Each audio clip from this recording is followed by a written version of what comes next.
son caractère entier, apprécié sa franchise et ont beaucoup compté pour lui. Gabin, Delon, César, Audiard, Brel, Brassens et bien d'autres sont devenus ses amis, ses grands amis.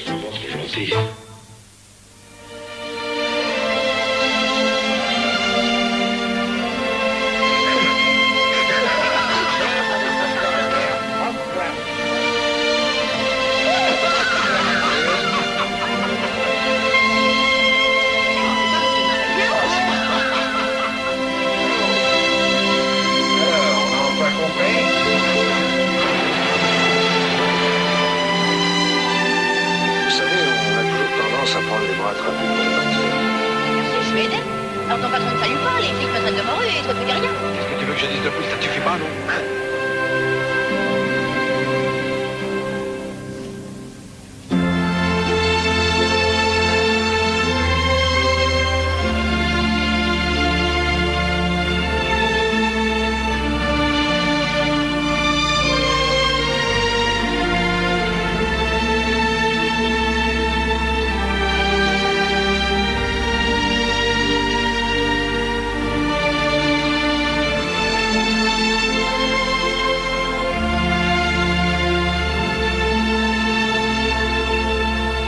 Je suis arrivé en 1926, c'est-à-dire j'avais 7 ans.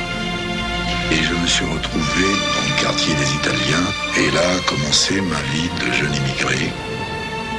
Quand on arrive comme ça, encore aujourd'hui, le point de chute, c'était quelqu'un avait dit à ma mère, allez là-bas, vous verrez, il y a un tel qui va, etc., qui a aidé à nous loger, si vous voulez, dans cette rue d'Ornaville, je me souviens encore, c'était au 57 de la rue d'Ornaville à Montreuil. J'ai fait une incursion à l'école élémentaire qui s'est soldée au bout de quelques temps par un échec total parce que, pour des raisons qui seraient très longues et assez gênantes d'expliquer ici, mais vous savez, la cruauté des enfants est une des choses les plus terribles qui existent. Paraît-il. C'est effrayant, c'est effrayant. Et puis, mon Dieu, j'étais...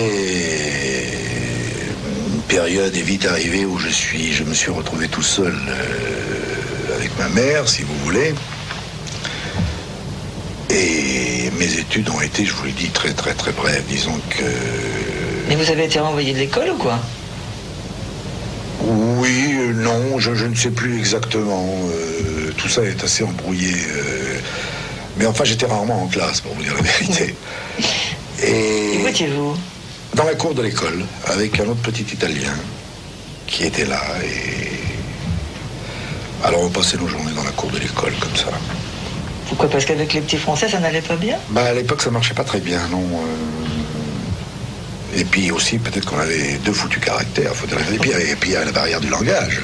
Mais... Dis-nous des films, samedi. J'étais chez moi, je n'étais pas encore le week-end à la campagne, j'étais chez moi, je faisais de la sauce tomate. Je m'en rappelle toute ma vie. La porte sonne, j'ouvre la porte, Lino Ventura, comme dans les films, comme l'inspecteur qui arrive pour faire une enquête. Et il dit, ça va? Je dis, ça va. Je dis, qu'est-ce que tu fais? Il dit rien. Il dit, ben, attends, une seconde, je suis dans la cuisine. Je faisais un truc, je vais l'éteindre, on va discuter un peu. Il me dit, non, continue. Bon, j'arrive dans la cuisine, il dit, qu'est-ce que tu fais? Et j'avais de la sauce tomate pour des pâtes. Et alors, il regarde comme ça. J'ai dit, une seconde, j'éteins, on va discuter un peu, on va prendre un petit thé. Continue. Je continue la sauce tomate. Et puis un mot. Comme si un film à suspense. Alors je faisais ma suspense tranquillement, je remue avec ma cuillère en bois, j'ai pas l'air con, tu vois. Et puis lui, il était avec son costume en presse de gare, avec sa cravate en truc, et son imperméable derrière moi. Il regardait et il ne disait pas un mot. Tu peux pas savoir, c'est un des moments les plus angoissants que j'ai de ma vie. Alors, et à un moment donné, il s'est retenu vers moi, il m'a fait reste dans le couscous. Tu te rappelles? Reste dans le couscous. C'était quand même l'injure pour lui. Bon, je savais que tu viendrais.